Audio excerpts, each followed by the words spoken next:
কান্দি master plan বাস্তবায়ন ও 9 দফা দাবিতে কংগ্রেসের ডেপুটেশন। অধীর রঞ্জন চৌধুরীর নেতৃত্বে বড়ুয়ায় প্রতিবাদ সভা। কান্দি মাস্টার প্ল্যানের অধীনে বাঁধ মেরামতি, অবৈধ বালি খাদান বন্ধ সহ মোট 9 দফা দাবিকে কেন্দ্র করে সোমবার বড়ুয়া ব্লকের বিডিওকে ডেপুটেশন দিল জাতীয় কংগ্রেস। ডেপুটেশনের পাশাপাশি মুর্শিদাবাদের ডাকবাংলা হাট ময়দানে অধীর রঞ্জন চৌধুরীর নেতৃত্বে কংগ্রেসের পক্ষ থেকে প্রতিবাদ সভার আয়োজন করা হয়।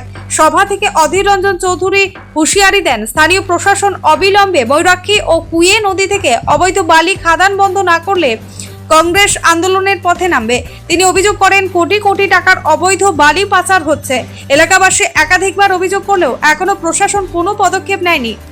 এদিন তিনি কংগ্রেস শাসিত রাজ্যগুলির উদাহরণ টেনে বাংলায় মহিলাদের জন্য লক্ষ্মী ভান্ডার প্রকল্পের অনুদান 2500 টাকা করার দাবি জানান এবং ভবিষ্যতে আরও জোরালো আন্দোলনের ডাক দেন। বন্যা সমস্যার প্রসঙ্গ টেনে অধীরবাবু বলেন, 2012 সালে কেন্দ্র সরকার কান্দি মাস্টার প্ল্যান অনুমোদন করে।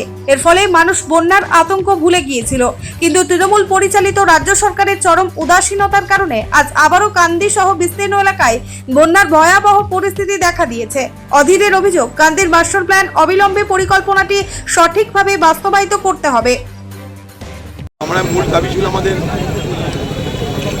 যে কাঁদি মাস্টার প্ল্যান আমরা করেছিলাম, যে কাঁদি মাস্টার প্ল্যানের দৌলতে কাঁদি সাব ডিভিশনে আমরা বন্যা প্রতিরোধ করতে পেরেছি। কাঁদি সাব ডিভিশনকে আর বছরের পর বছর বন্যা প্লাবিত হতে হয় না। সেই যে বাঁধগুলো করা হয়েছিল, এখানকার বালি মাফিয়ারা, তৃণমূলের নেতারা সেই বাঁধ কেটে বালি চুরি করছে, বালি লুট করছে। এই বালি চোরদের বিরুদ্ধে আমাদের লড়াই শুরু হয়েছে। কারণ আমরা কোনো মতেই কাঁদি মাস্টার প্ল্যানের বাঁধের ক্ষতি করে আবার নতুন করে বড়ুয়াকে এবং সেই অর্থে সারা কাঁদিকে বন্যা প্লাবিত হতে দেব না।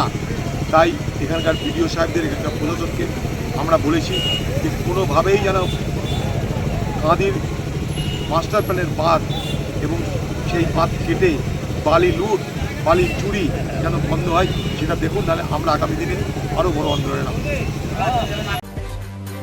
ব্যুরো রিপোর্ট, চেতনা নিউজ।